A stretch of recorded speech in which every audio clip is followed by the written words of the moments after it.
एकछिन त तपाईँले पनि यसो नानी हेर्नु भएको भए आमालाई आराम हुन्थ्यो।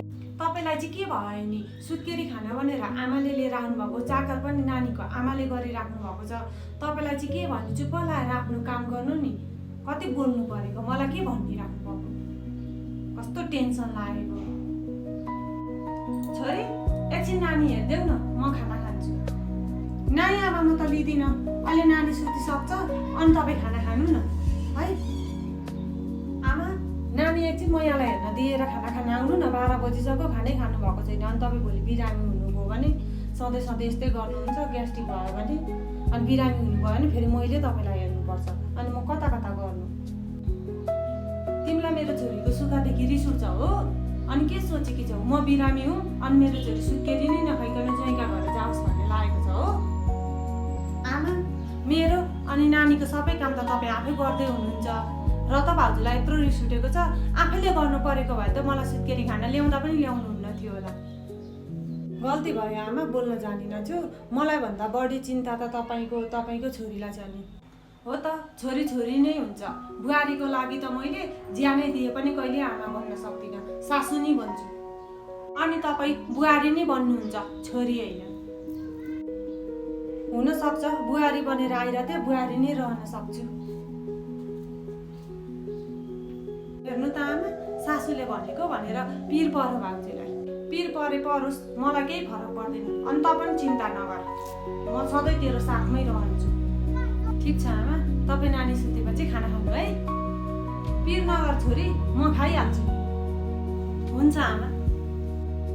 ल नानी सुतो, अब सुताइदिन्छु अनि खाना खाइहाल्नु पर्यो, काखे पानी लागेर। बुहारी मलाई खाना पस्किदेऊ। हुन्छ। हावामा शीत लाग्छ, यहाँ हावा आउँछ, यहीँ बाहिरै कुर्सीमा बसेर खान्छु, यहीँ ल्याइदेऊ सबै चिज हालेर। आमा गर्मीले गर्दाखेरि भात चाहिँ केही भएको छैन, दाल र तरकारी चाहिँ गनाएछ। तिमीलाई मेरो खानपिनको चिन्ता भएको हुन्थ्यो त, थपक्क आरीमा पानी हालेर माथिबाट भाँडा राखिदिएको भए बनाउँदैन थियो।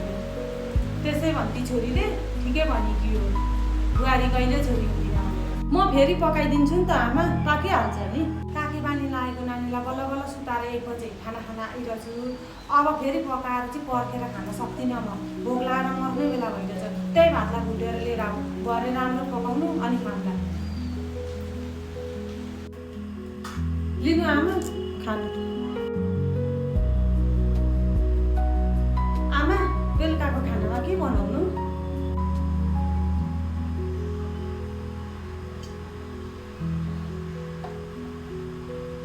दाल बनाऊ, तरकारी बनाऊ, अचार बनाऊ, टमाटरको अचार धनियाँ हालेर चट्ट पारेको पिरो बनाऊ है।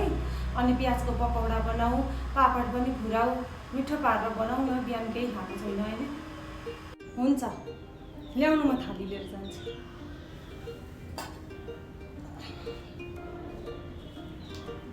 आमा हिँड्नु खाना खानालाई, बिहान पनि ढिलो खानुभयो, राम्रोसँगले खानु पनि भएको छैन। अहिले मैले सबै चिज बनाएर मिठो पारेर राखिदिएको छु, हिँड्नु।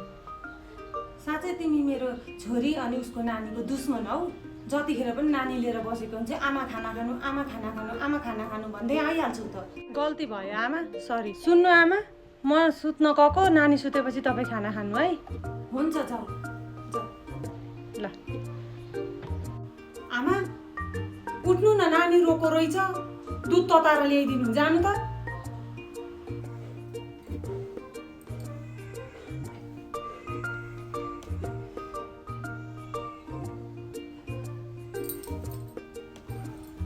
के भयो? बेलुका मिठो पाकेको थियो, धेर खानुभयो अनि बिरामी हुनुभयो। अब मलाई नै दुध तताउनु पर्छ, अब मै जानुपर्ने भयो। हैरान मलाई।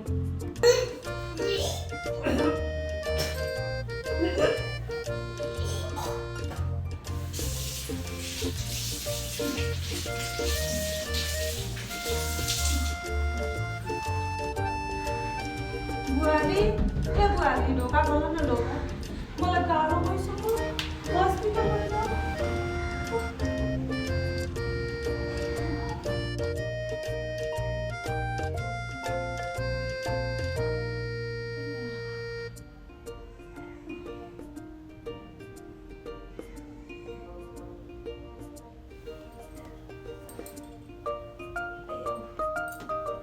तिमीले ठिकै भनेकी रहेछ बुहारी।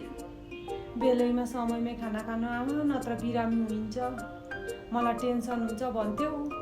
हो रहेछ, समयमा खाना नखाएर बिरामी भयो, म तिमीलाई टेन्सन भयो। अब तिमी कता कताको गर्छौ, नन्दलाई हेर्छौ कि घरको गर्छौ कि मलाई हेर्छौ कि, टेन्सन भयो। नगर्नु आमा, डाक्टरले आफ्नो टाइममा खानु, टाइममै सुत्नु भन्नुभएको छ। त्यति गर्नुभयो भने हजुरलाई चाँडै निको हुन्छ अरे। अनि फेरि मैले केही टेन्सन लिएको छुइनँ, मैले केही गरेको छुइनँ आमा। गर्नुपर्ने त मैले नि हो, म गरिहाल्छु नि, तपाईँ पिर नगर्नु।